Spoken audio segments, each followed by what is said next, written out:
Hai, selamat pagi saudara, kembali berjumpa di segmen Kompas Bisnis Sapa Indonesia Pagi. Kembali bersama saya, Paskali Siswari.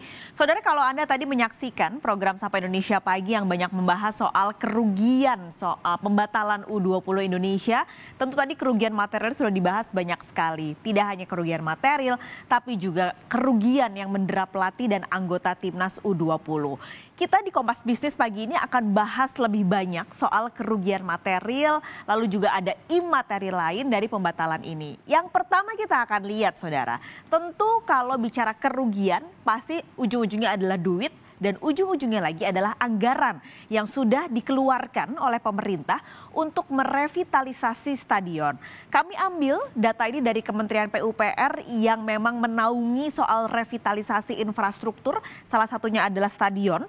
Total yang direnovasi untuk persiapan Piala Dunia U20 ada 2 stadion utama dan juga 15 lapangan latihan. Ke-17 stadion ini tersebar di total 5 provinsi, saudara.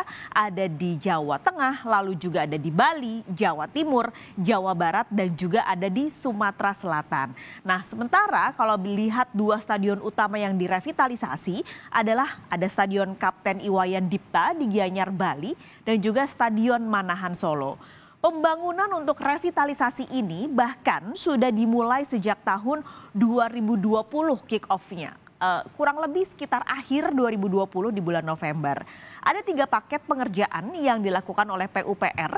Yang pertama adalah klaster Bali. Ini dikerjakan oleh kontraktor PTPP. Jadi total ada 2 kontraktor besar yang ikut dalam revitalisasi stadion untuk Piala Dunia U20. Pertama ada PTPP, ini ada di klaster pertama Bali dengan nilai kontrak 152 miliar rupiah. Sementara paket 2-nya adalah klaster Solo yang mengerjakan adalah PT Nindya Karya Wilayah 2 dengan nilai kontrak 78 miliar rupiah, dan terakhir paket 3 sama-sama dikerjakan oleh Nindya Karya dengan total 83 miliar rupiah. Sehingga kalau kita totalkan semua anggaran revitalisasi 17 lapangan dan juga stadion ini ada angka 418 miliar rupiah. Bukan angka kecil saudara untuk merenovasi 2 stadion utama dan 15 lapangan latihan.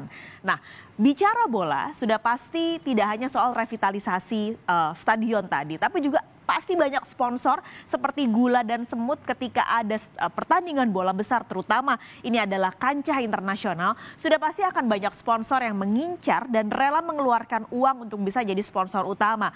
Karena sudah pasti tahu balik modalnya ini akan cepat kalau bicara bola di Indonesia. Nah, kami kumpulkan beberapa pengiklan yang di awal tahun ini sudah mengumumkan keikutsertaan mereka sebagai sponsor. Yang pertama adalah MTEK. MTEK berhasil menjadi official broadcaster Piala Dunia U20 2023 dan seharusnya ini menyiarkan 52 pertandingan. Tapi sampai kami riset terakhir tadi pagi, kami belum bisa mendapatkan informasi teranyar pasca pembatalan ini apakah ada kesepakatan yang berubah dari dana yang sudah dikeluarkan oleh MTEK sebagai official broadcaster dengan FIFA, apakah ada perbedaan penyiaran atau bagaimana, belum bisa diketahui saudara. Tapi sudah pasti akan berbeda karena kalau Indonesianya atau Piala Dunianya di Indonesia, MTEK pasti mendapat banyak keuntungan karena menjadi official broadcaster. Sementara kalau hanya menjadi penayang saja saudara, ini tentu akan berbeda. Nah, kedua ada Tokopedia. Tokopedia ini mengambil bagian menjadi broadcast sponsor FIFA U20. Biasanya ini bentuknya kalau Anda mungkin sedang menonton bola akan banyak logo-logonya muncul. Nah, dalam hal ini adalah Tokopedia yang menjadi broadcast sponsor di sepanjang liga biasanya akan muncul iklan. Terakhir yang baru saja mengumumkan menjadi sponsor di bulan Maret kemarin adalah produk es krim dari Unilever, yaitu Walls. Walls ini membuat atau menjadi sponsor untuk skuad Garuda Muda atau tim Piala Dunia U20. Bahkan mereka ini sudah membuat semacam tagline gitu, yaitu satu hati untuk Garuda. Ini adalah kerjasama antara Walls dan juga timnas Garuda Muda U20. Walls juga tentu menggelontorkan dana meskipun kita tidak tahu besarannya berapa untuk tim U20 sebagai komitmen dukungan pelatihan dan juga pengembangan untuk timnas U20. Bagaimana nasibnya setelah ini kita masih belum mengetahuinya saudara. Kita geser dari sponsor. Nah, biasanya kalau ngomongin bola, pertandingan olahraga, terutama ajang besar seperti ini, akan ada maskot dan juga akan ada lagu. Dan dua-duanya sudah lahir di Indonesia karena persiapannya kan tadi tinggal pendek ya sebelum akhirnya FIFA memutuskan untuk menghentikan atau untuk mendepak Indonesia dari tuan rumah Piala Dunia. Kita kenalan sama yang pertama. Ini ada Bacuya yang merupakan maskot Piala Dunia U20 2023. Bacuya ini singkatan saudara, yaitu Badak Cula Cahaya. Dipilih seekor badak Jawa yang menggunakan kostum timnas merah putih. Ini harusnya dikenal sebagai maskot Piala Dunia U20 Indonesia. Kenapa dipilih Badak Cula 1?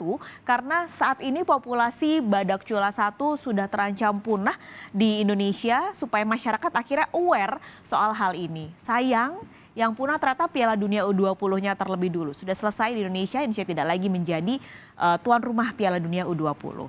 Yang kedua adalah lagu. Mungkin sebelum atau 1-2 minggu sebelum akhirnya FIFA memutuskan tidak jadi menggunakan atau menjadikan Indonesia sebagai tuan rumah Piala Dunia, sudah Anda dengar atau lihat teaser video musik dengan judul Glorious yang dinyanyikan oleh World Genius bersama dengan Lyodra, Ziva dan juga Tiara. Sayang, kemarin ketika saya mencoba untuk mencari teaser video tersebut yang pendek durasinya, sudah tidak ada karena ternyata sudah ditarik FIFA. Sehingga kami tidak bisa tayangkan kepada Anda, mungkin Anda belum pernah menontonnya.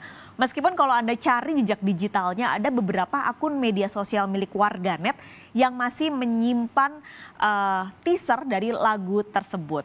Permasalahan yang ini tidak jelas, nasib dari lagu yang sudah jadi yang dinyanyikan oleh musisi-musisi Indonesia ini apakah nantinya boleh tayang tetap atau tidak? Karena sebenarnya lagunya sudah jadi ini Glorious ini. Selain maskot dan logo kita bergeser, ini belum selesai saudara kerugiannya, ada kerugian lain yaitu yang pertama adalah soal training pemain. Training pemain tentunya nggak hanya menyita waktu, mengorbankan waktu, hidup para pemain dan pelatih. Bahkan di 2021 PSSI sempat menyebut ada anggaran 200 miliar rupiah saudara untuk persiapan timnas Indonesia menuju Piala Dunia U20. Lalu ada juga soal anggaran di pemerintah daerah. Ada 5 provinsi yang akan menggelar Piala Dunia U20. Sudah pasti gelaran internasional ini harapannya bisa menarik wisatawan dan sudah pasti akan ada promosi-promosi yang dilakukan, terutama di side event yang dilakukan pemerintah daerah. Mereka sudah membuat spanduk, baliho, iklan, ataupun acara-acara sampingan lain yang akhirnya sekarang nggak jadi. Harapannya dengan adanya side event dan datangnya wisatawan ke daerah-daerah tersebut, ada rembesan juga saudara terutama ke UMKM di daerah. Tapi sayangnya harapan itu harus pupus.